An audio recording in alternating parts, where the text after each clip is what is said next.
Hello and welcome to Irwindale. My name is Justin. I'm the owner of Team 53. I've partnered with Coach Dave Academy and Impel Motorsports to bring you this week's Learn to Drive video for Tour Mods at Irwindale Outer as part of iRacing 2025 Season 1 Week 10 Official Series action. If you guys can, make sure you give us a like, give us a subscribe. It does a ton to help with the channel, gets our voice out. It also helps when I'm getting sponsors in real life for my racing here in Wisconsin, just to kind of show them that we do have a little bit of following, that there are people watching our stuff, and we kind of go from there. And likewise, if you're looking to grab some new sim racing gear, head over to Impel Motorsports. They're a huge supporter of mine. They've got some great Moza products as well as Sim Magic products that they can get for you. So head over there. And then also, Team 53, we will be giving the last 3 weeks of the season for any new subscribers. Last 3 weeks of season one will be at no charge if you sign up for a full season for season two. So all you have to do, team53racing.com, you can purchase a subscription there, or you can join us in our Discord and subscribe via PayPal with that. So we're going to hop in here. Qualifying here, Irwindale, we're going to dive right in. You're going to tire heat. It's something we do all the time. You see how I kind of take like a straight angle out so that I can get heat in, and then I can start going down the backstretch before it tells me that I have to start going faster. And that's going to be key.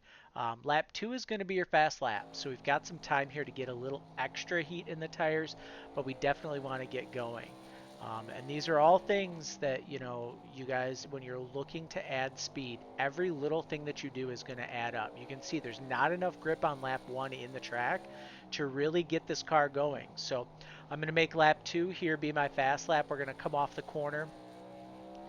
We're going to hit the start finish line at 118 miles an hour. You're going to go down the front stretch, and what you really want to do is have this car up here where the left sides are kind of right along this dash line where you would go into the Irwindale pits if we were actually using those pits, the outside track pits. But cockpit, when you're looking at it, that left front tire, it's right there. It just kind of is a nice little um, uptight up against the wall. So we're going to go down here into turn 1. As this line starts to curve, that's where you're going to start to turn in. And then as you cross that, you start thinking about lifting and braking between when you cross that line and this white line. If you get to that white line, you've really gone too far. In my head, it feels like I'm at that white line where I'm lifting. So you can kind of see, we'll go into the cockpit here. But when I'm there, it's like, okay, I see the white line. I've got to lift and get ready for this corner. So that's what I do. Brakes applied as we're going down into the corner. And then conventional iRacing will tell you to run the top. I'm telling you, you pretty much run no man's land here, right down the middle, almost to the bottom here through turn 1. As you get through the center of the corner, you're going to feel the car start to rotate, and you can get on throttle pretty good and drive off. Now for turn 3, this is really where the difference between styles is going to go. A lot of people will continue going, and they'll run turn 3 just like we did turn 1 and 2. Our car is set up to run down by the grass here in turn 3. So you're going to start to turn in just before this stoplight.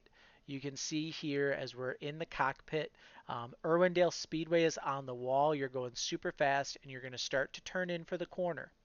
And as you start to turn in for the corner, you're going to lift and brake just like we did for 1. And it feels like it's way early, but what we're going to do is we're going to drive down into this corner, go down onto the apron, and we're going to try and hook this car right down here on this bottom. So we're right down here, just it feels like this left front is right here on the grass. You don't want to get that left front in the grass if you can. One, it'll give you a 1x, but two, it'll really, really upset the car. But we'll bring it down, and then we'll throttle up coming off the corner here to where we get a nice run here for this lap time and a nice 7:25. I think it's easily got a 6 in it. I think I was just a little too aggressive with some stuff. I think if I got a little bit better tire heat in it, it would have helped as well. But, ifs and buts or candy and nuts, we'd all have a Merry Christmas. So we'll go here in the car.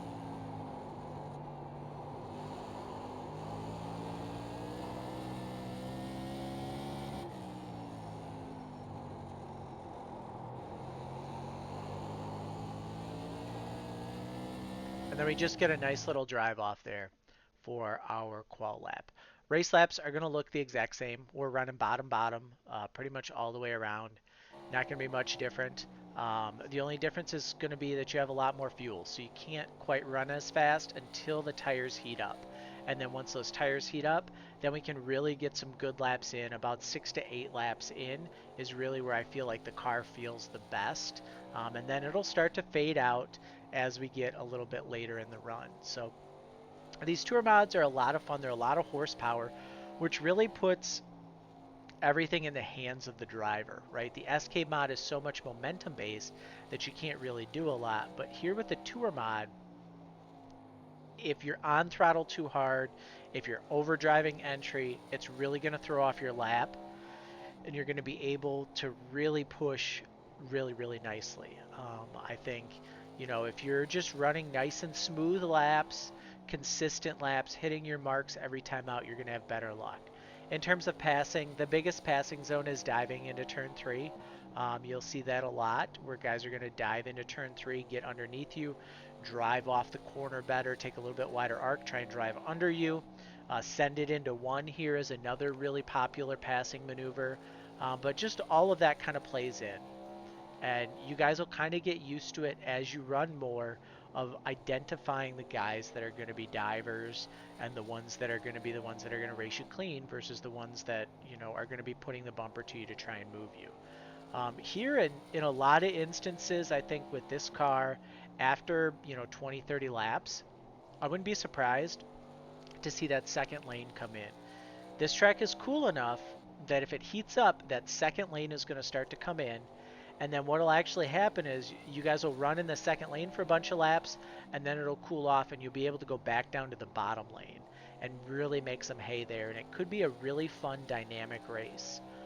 And when I'm talking about the second lane here in 3 and 4, the second lane in 3 and 4 is just like basically right above this dash line here through that corner. That really kind of becomes the second lane, right tight, right along that dash line and driving up. That's your second lane. When you guys can run those, that's when this track gets fun. So good luck this week. It's going to be a fun week. Like I said, if you want, head over to the team53racing.com website. Sign up for our season pass. You can get pretty much the last 3 weeks of this season at no charge. As long as you're signing up for S2, get a full season of that. All 5 short track cars, 12 weeks of setups, $50. This is the best value in sim racing in terms of setup. So head over there, head over to our Discord. You can sign up via PayPal. You can join us, hang out with us. We like to have that, as well as head over to our Facebook page. Give us a like, give us a follow. Don't forget to subscribe to the channel if you're not, and we will see you guys in the next video.